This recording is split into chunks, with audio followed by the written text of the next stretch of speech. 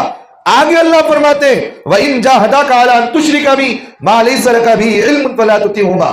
اللہ کہتے ہیں اگر تمہارے والدین تمہیں اللہ کے علاوہ دوسروں کے سامنے سر جھکانے کا حکم کرے, اللہ کہتے ہیں تمہاری ان کی بات ماننے کی ضرورت نہیں ہے. اللہ کے حکموں کو توڑ کر تمہیں زندگی گزارنے کا حکم کر رہے تو اللہ کہتے ہیں یہاں ان کی بات کو نہیں مانی جاتی. اب ایک نکتے کی بات یہاں ذہن میں رکھے, ہمارے کئی مسلمان ایسے ہیں والدین کی محبت میں آ گئے اپنی بیوی کو طلاق تک دے جاتے. بولتے نہیں بولتے ایک ہی جملہ, کیا میرے ماں باپ اگر حکم کرے میں اپنی بیوی کو چھوڑنے کے لیے تیار, جبکہ انہیں خود ظالم رہتا, بیوی مظلوم رہتی ہے, وہاں اس پر ظلم کیا جاتا گھروں کے اندر. اب یہاں بھی دیکھیں شادی بیاہ کا موقع آیا, والدین کیا بولتے بیٹا تو زندگی میں آخری بیٹا ہے, تیری زندگی کے جو ہے رسومات کو دیکھ کر تیری خوشیوں کو دیکھ کر میں خوش ہونا چاہتی ہوں, تو ایسے ایسے رسم کر. انہیں کیا کرتا ہلدی کہتے, یہ کہتے, وہ قبرستان پورے قبرستان کا رسم کرتا ہے. کیوں؟ والدین کو خوش کرنا نا. جبکہ اللہ کیا کہہ رہے جہاں خدا کے حکموں کو توڑنے کی بات آ جائے اپنی ماں باپ کی بھی بات کو ماننے کا ہمیں حکم نہیں ہے, ماں باپ کی بات کو بھی حکم نہیں ہے. اگر والدین خدا کی مخالفت میں کھڑے ہیں تو شریعت ہمیں کہتی ہے والدین کی بات کو نہیں مانی جائے گی. ایک چھوٹی سی مثال میں آپ کے سامنے دیتا ہوں. حضرت ابوبکر صدیق رضی اللہ عنہ ایک مرتبہ حضرت عبداللہ ابن ابو بکر یعنی ان کے بیٹے کے پاس عبداللہ کے ساتھ بیٹھے ہوئے تھے. عبداللہ نے کہا, حضرت ابو بکر سے کہا, ابا جان جنگ بدر میں آپ میرے سامنے قریب تھے, میرے ہاتھ میں تلوار تھی, آپ کو میں چاہتا تو اس وقت قتل کر سکتا تھا. کس نے کہا؟ بیٹے نے کہا اپنے باپ سے. حضرت ابو بکر نے کہا کہ بیٹا شکر کر, تو جو ہے میرے سامنے نہیں آیا, تو میرے نبی کی مخالفت میں کھڑا ہوا تھا, میرا اللہ کی مخالفت میں کھڑا ہوا تھا. شکر کر, اس جنگ کے میدان میں مجھے معلوم نہیں تھا کہ تو میرا بیٹا کھڑا ہے سامنے. اگر مجھے معلوم ہو جاتا میرا بیٹا میرے سامنے کھڑا ہے, میرے ہاتھ کی تلوار ہوتی, تیری گردن ہوتی, میں اڑا دیتا وہاں پر. کیوں؟ اللہ اس کے رسول کا حکم آ جائے تو اپنی اولاد کی بھی اطاعت کو نہیں کی جائے گی, وہاں پر ماں باپ کی اطاعت کو بھی نہیں دیکھا جائے گا. یہ چیز ہمیں شریعت اس بات کی تعلیم دیتی ہے. تو بہرحال شریعت ہمیں یہ کہتی ہے اللہ کو ایک ماننا ہمیں حکم دیتا ہے. اب اس بات کو سمجھانے کے بعد سب سے اہم مدے پر میں آنا چاہتا ہوں, جو 2 دن پہلے ہماری اس ملک کی پارلیمنٹ کے اندر یہ بات کہی گئی, مسلمانوں کو تمہیں وندے ماترم پڑھنا. بولے نہیں بولے یہ بات, یہ ساری بات کا میں خلاصہ بتا رہا ہوں آپ کو. ہم یہ خدا کو مانتے ہیں اور ہمیں اس بات سے کہا جا رہا ہے کہ تمہیں وندے ماترم کہنا ہے اور تمہیں پڑھنا ہے, جبکہ وندے ماترم کا جملہ کیا جانتے ہیں آپ؟ اس کا مطلب ہوتا ہے کہ ہم ہندوستان کی زمین کو خدا مانتے ہیں, ہم اس کے سامنے سر جھکاتے ہیں. اس لیے ہمارا اس بات کا عقیدہ ہے اگر کوئی مسلمان اپنے عقیدے کے ساتھ یہ کہتا ہے کہ ہم ہندوستان کی زمین کو خدا مانتے ہیں, انہیں اسلام سے نکل جاتا باہر. اس لیے ہم کہتے ہیں وندے ماترم پڑھنا, اس سے بندہ اسلام سے نکل جاتا باہر. ہمیں اس بات کی اجازت نہیں ہے اور پابند ہمیں یہ کیا جاتا ہے کہ تمہیں پڑھنا ہے, اگر پڑھیں گے تمہیں اس ملک کے اندر رہنا, ورنہ تمہیں اس ملک سے بھگا دیا جاتا ہے. اب جب یہ بات کہی جاتی ہے تو ان سے ایک جملہ ہمارا یہ بھی ہوتا ہے, یہ ملک کسی کا نہیں ہے, یہ سب اس ملک کے حقدار ہیں. اس ملک کی زمین پر ہمارے اکابرین کی راتوں کی نیندیں حرام ہوئی ہیں, ان کے خون کے قطرے زمین پر پڑے ہوئے ہیں. ہمارے اکابرین نے اس ملک کے خاطر مالٹا کی جیل کے اندر انگریزوں کے خلاف وہاں جو ہے ان کو جو ستایا گیا. کئی ہمارا اکابرین کو اس مالٹا کی جیل کے اندر ہمارا اکابرین کے جو ہے قبریں اٹھی بنی ہے, وہاں پر جنازے اٹھے ہیں, اور ہمیں یہ کہا جاتا ہے کہ اب تمہیں اس ملک میں رہنا ہو تو وندے ماترم تمہیں کہنا پڑے گا. اب یہ کہا جاتا ہے اگر نہ کہے تو غدار ہے. اب ہم یہ کہتے ہیں اس ملک کا قانون تو کیا بتایا جاتا, قانون آرٹیکل 25 اور قانون آرٹیکل 19 ہمیں اس بات کی تعلیم دیتا ہے ہر بندہ اس ملک کے اندر اپنی آزادی کے ساتھ اپنے مذہب پر عمل کر سکتا ہے. اور اپنے مذہب کی تعلیم دے سکتا ہے. اگر کوئی مخالفت کرے، اس کے مذہب کے خلاف آواز اٹھائے، آرٹیکل 19 ہمیں اس بات کی جو ہے ہدایت دیتی ہے، ہمیں اس بات پر آواز اٹھا سکتے ہیں. اب ہمیں تعلیم کیا دیا جاتا ہے؟ تمہیں کہنا پڑے گا، ورنہ تم اس ملک کے غدار ہو، اس ملک کے مخالف ہو. جبکہ ہمارا عقیدہ تو یہ ہے، یہ خدا جو ہے ایک ہوتا ہے، اس کے علاوہ کوئی خدا نہیں. بھئی جو مسلمان اپنے ماں باپ کے سامنے سر جھکانے کے لیے تیار نہیں، اپنے ماں باپ کو سجدہ کرنے کے لیے تیار نہیں، نبی کو سجدہ کرنے کی ہمیں اجازت نہیں. اب ہمیں تعلیم دیا جاتا ہے تمہیں اس ملک میں رہنا ہے تو تمہیں سجدہ کرنا پڑے گا اس ملک کو. یہ وفاداری نہیں بلکہ یہ غداری ہے. اور بات بھی کون کہہ رہا معلوم؟ بات بھی وہ پارلیمنٹ کے اندر بات کر رہا جس نے اس ملک کے خلاف سوائے بغاوت کے اور کوئی چیز نہیں کرا، انہیں اور کوئی چیز نہیں کیا. انگریز کے ساتھ اگر مل کر کسی نے اس ملک کے خلاف آواز اٹھائی ہے تو موجودہ حکومت کی پارلیمنٹ کے اندر جو بیٹھ کر آواز اٹھا رہی نا، یہی لوگ تھے جو انگریز کے ساتھ ان کے چپل چاٹ کر بیٹھے ہوئے تھے. اب ہمیں کہتے ہیں اس ملک کے اندر، جمہوری ملک کے اندر کہا جاتا ہے اس ملک کو ہندو راشٹریہ بنایا جائے گا. کیا ہمارے اکابرین نے یہی بات کے لیے ہمیں لگا تھا؟ کیا ہمارے اکابرین نے اسی کے لیے جو ہے قربانیاں دی تھی؟ یہ چیز بات نہیں ہے. اور پارلیمنٹ ایک کون سی چیز جانتے ہیں آپ؟ پارلیمنٹ ایک ایسی چیز ہے جہاں لوگوں کے حقوق کی باتیں کی جاتی ہیں. آج اس پارلیمنٹ کے اندر بیٹھ کر بجائے لوگوں کے حقوق کی بات کرنے کے روزگاری کا مسئلہ سمجھ میں نہیں آیا ان کو. بھئی کتنے نوجوان ایسے ہیں، چاہے غیر مسلم ہو، کوئی بھی کیوں نہ ہو، روزگاری کے نام پر روزانہ آپ دیکھیں کئی نوجوان روزگاری کے نام پر پھانسی ڈال رہے ہیں. کیوں؟ بزنس نہیں. کئی لڑکیاں جو ہے شادی کے بغیر جہیز کے نام پر اپنے گھروں کے اندر 50 سال ہو گئے لیکن شادی نہیں ہو رہی ہے ان کی. کیا مسئلہ؟ جہیز کے خلاف کوئی آواز نہیں اٹھاتا. اور گورشت کے نام پر کئی لوگوں کو قتل کیا جا رہا ہے. مار رہے کئی لوگوں کو قتل کیا گیا، کئی لوگوں کو جلایا جا رہا ہے. لیکن اس کے بعد اس کی آواز جو ہے پارلیمنٹ میں بجائے اٹھانے کے، وہاں جو ہے اپنے مذہب کو لے کر بات کی جا رہی ہے. جس قوم کے اندر جو ملک جو ہے نا، ایک ملک جو چلتا ہے وہ اتحاد کے ساتھ چلتا ہے، مذہب کو لے کر نہیں چلتا. جس ملک کے اندر مذہبی باتیں کی جاتی ہو، جس ملک کے اندر مذہب کو لے کر تناؤ کیا جاتا ہو، لڑائی جھگڑا کیا جاتا ہو، وہاں سوائے خون ریزی کے کوئی ہاتھ کام نہیں آتا. وہاں بات سمجھ میں آ رہی میری؟ سوائے اس ملک کے اندر سوائے خون ریزی کے اور کوئی چیز نہیں آتی. کئی لوگوں کو آپ دیکھتے ہوں گے، مسلمان ہندو کو لڑا کر آج کئی غیر مسلم جو ہے اپنی تشدد میں آ کر اپنے مذہب کے نام پر کئی مسلمانوں کو جو ہے پکڑ کر وہاں مار کر شہید کر دیا، وہاں شہید کر دیا. کیوں؟ اس لیے کہ جو اوپر بیٹھا ہوا ہے نا، اس نے ہی نیچے والوں کو بغاوت پر اڑایا ہے. جبکہ ہمیں شریعت کیا تعلیم دیتی ہے؟ اسلامی ملک ہے، وہاں اسلامی ملک کے اندر بھی اگر کوئی غیر مسلم وہاں رہتا ہے، شریعت ہمیں تعلیم دیتی ہے کہ اس کی جان اور مال کی حفاظت کرنا تمہاری ذمہ داری ہے. کس کی؟ ایک غیر مسلم بھائی اگر مسلمان ملک کے اندر رہتا ہو، اسلامی ملک کے اندر رہتا ہے، تو شریعت ہمیں اس بات کی تعلیم دیتی ہے اس غیر مسلم بھائی کے، اس کے جو جان کی، مال کی، اس کی عزت و آبرو کی حفاظت کرنا ایک مسلمان کی ذمہ داری ہے. جبکہ ہمیں یہ کہا جاتا ہے مسلمان ایک دوسرے کے دشمن ہے، مسلمان جہاں دیکھو مارو. یہ شریعت ہمیں اجازت نہیں دیتی. جبکہ وہ لوگ قوم کو بغاوت پر اگار رہے اور لوگوں کے دلوں میں نفرتیں پیدا کر کر ملک کی بغاوت پر اگار رہے. آج جس پارلیمنٹ کے اندر ایک دن کا خرچہ کتنا ہوتا معلوم؟ جو پارلیمنٹ کے اندر بیٹھ کر 10 گھنٹے صرف وندے ماترم پر بات ہوئی ہے. کتنے گھنٹے؟ 10 گھنٹے بات ہوئی. 10 گھنٹے بات ہوئی. کوئی خاطر خواہ پیدا نہیں ہوا، کوئی خاطر خواہ پیدا نہیں ہوا. ایک دن کی پارلیمنٹ کے اندر اس کا جو خرچ آتا ہے، بل آتا ہے 9 کروڑ کے قریب خرچہ آتا ہے اس کا. 9 کروڑ کے قریب ایک دن کا خرچ. صرف کس کا پیسہ؟ قوم کا پیسہ. بات سمجھ میں آ رہی؟ قوم کا پیسہ لے کر آج جس جگہ بیٹھ کر قوم کے اتحاد کے نام پر لوگوں کے حقوق کی باتیں کی جانی چاہیے تھی، وہاں بیٹھ کر آج جو ہے مذہب کے نام پر لوگوں کو ابھارا جا رہا ہے. وہ لوگ جنہوں نے ملک کے اندر جو ہے نفرتیں پیدا کی، یہاں تک کہ وہ لوگ ایسے باغی ہیں، ایسے غلیظ قسم کے لوگ ہیں. گجرات کے اندر کئی ہزار مسلمانوں کو شہید کیا انہوں نے. وہ ظالم بیٹھ کر ہمیں جو ہے یہ کہتا ہے ملک کے اندر رہنا تو اتحاد جو ہے سب سے پہلے تمہارے اندر ہونا چاہیے. اتحاد ہم چاہتے ہیں. ہمیں شریعت اس بات کی تعلیم دیتی ہے، ایمان اور وطن سے محبت ہمیں شریعت دونوں چیزیں سکھاتی ہے. اب کہا جاتا ہے جو وندے ماترم نہ کہے وہ ملک سے محبت کرنے والا نہیں. نہیں بول رہے؟ اللہ کے رسول صلی اللہ علیہ وسلم ہمیں ملک سے محبت کرنے کی تعلیم دی. سرکار دو عالم صلی اللہ علیہ وسلم جو ہے نا مکہ سے مدینہ روانہ ہو رہے ہیں.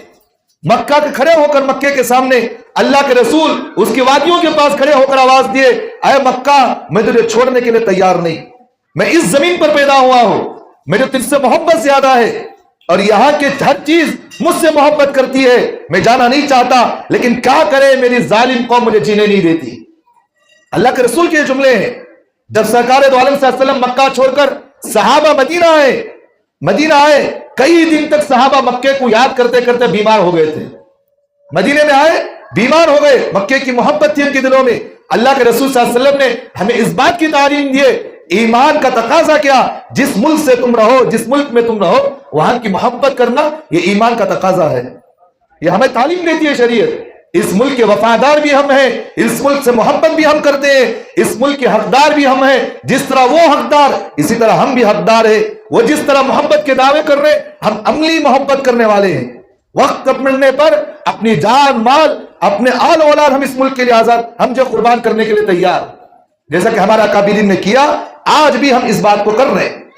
تو میرے بھائیوں, آج کل سوشل میڈیا کے اندر یہ چیزیں دکھا کر ہمارے کئی مسلمانوں کے اندر دلوں کے اندر یہ تشویش پیدا ہے. یہ جو ہے ایک مسلمانوں کے اندر ایک گمنامی کی باتیں چل رہی ہیں. ایک مسلمان جو ہے الگ الگ باتیں کر رہا ہے کہ بھئی وہاں سے کیسے باتیں کر رہے, بول ڈالے تو کیا ہوتا حضرت. ایک مسلمان کل رات نے مجھے فون کیا, کہا کہ حضرت وہاں پارلیمنٹ کے اندر بات چل رہی ہے نا, وندے ماترم بول ڈالے تو کیا ہوگا, بول ڈالیں گے چھوڑو, پڑھ ڈالے تو کیا ہوگا. میں نے کہا ایمان پر جان بھی چلے جائے ہماری, یہ ہمیں گوارا ہے, لیکن جو ہے غیر مذہب کے جملے, کفر کے جملے کہتے ہوئے ایمان چلے جائے, ہم اس بات کو گوارا نہیں کرتے. بھائی اگر ہماری جان بھی چلے جائے, ہمارا سارا جو ہے لوٹ جائے, خدا ناراض نہیں تو ہمیں خوش. جس عمل سے خدا ناراض ہو جائے, دولت کما کر بھی وہ دولت کا ہمیں فائدہ نہیں ملتا. تو اس لیے ہم اس ملک سے محبت بھی کرنے والے, اس ملک کے وفادار بھی ہیں, اور ہم چاہتے بھی ہیں امن و امان باقی رہے. اور جو ہے مسلمان کے لیے ضروری ہے کفری الفاظ اپنے زبانوں سے نہ نکالے. آدمی نماز نہ پڑھے, بہت اہم بات میں کہہ رہا ہوں, اگر کوئی بندہ نماز نہ پڑھے, روزہ نہ رکھے, مالدار تھا حج نہ کرے, اللہ کہتے ہیں یہ میرا حق ہے. کس کا حق ہے؟ میرا حق ہے. لیکن عمل چھوڑ کر اگر کوئی بندہ عقیدے میں کچھ بھی غلطی کرے, یا بھئی اللہ کو مانتی ہے ہمیں, یہ بزرگ کو مان ڈالے تو کیا ہوگا, ان کے سامنے میں سر جھکا ڈالے تو کیا ہوگا, فلاں ولی بابا بھی اچھے نا, وہ ولی کے سامنے سر جھکا تو کہتے بھی خراب ہوتا. اللہ کہتے ہیں یہ چیز برداشت نہیں, اللہ ہر چیز کو برداشت کر سکتے ہیں. ان الشرک لظلم عظیم, اللہ کہتے ہیں میرے نزدیک سب سے بڑا ظلم یہ ہے, کھاتے میرا, پیتے میرا, میری زمین پر رہتے ہو, آسمان کے نیچے میرے رہتے ہو, ہر چیز میری استعمال کرتے ہو, اور خدا میرے ساتھ کسی اور کو شریک کرتے ہو. تو یہ اللہ کا حکم ہے, یہ اللہ ہمیں اس بات سے منع کرتے ہیں. لہٰذا میرے بھائیوں, ہمارے مسلمانوں کے لیے ضروری ہے ہم بھی اپنے عقیدے پر باقی رہے, اپنے بچوں پر بھی عقیدے پر باقی رکھے. اپنے بچوں کو کہے بیٹا اپنے اسکول کے اندر اگر اس طرح کی تعلیم دے رہے تو ان کو بچوں کو کہے یہ چیز شریعت میں منع ہے, گناہ ہے پڑھنا. اگر اسکول کے اندر اس طرح کی تعلیم دی جا رہی تو میں کہتا ہوں ہمارا بچہ جاہل رہے, بہتر ہے کہ اس کا ایمان ہاتھ سے دھونا نہیں ہے. میں کیا کہہ رہا ہوں, سمجھ میں آ رہی ہے بات؟ ہمارا بچہ اگر جاہل رہے ہمیں کوئی فرق نہیں, ایمان پر باقی رہے, اس سے بڑی کوئی دولت نہیں. آپ جانتے ہیں کئی ہمارے بزرگ یہاں بیٹھے ہیں جن کو نام تک لکھنا نہیں آتا, آج بھی ہیبٹ, لیکن ایمان پر مضبوط ہے. بتاؤ اس علم سے اس ایمان پر کتنا مضبوط آئی جمع آدمی. تو اس طرح میں کہہ رہا ہوں ہماری اولاد اگر عقیدے سے خلاف ہو رہی, اسلام کے خلاف جا رہی, تو ہمیں اپنے بچوں کو کہے کہ بیٹا تم جاہل رہو, یہی عافیت ہے. اگر تم جو ہے اپنے ایمان کو چھوڑ کر علم حاصل کر رہے ہو تو ایسے علم کی ہمیں ضرورت نہیں ہے.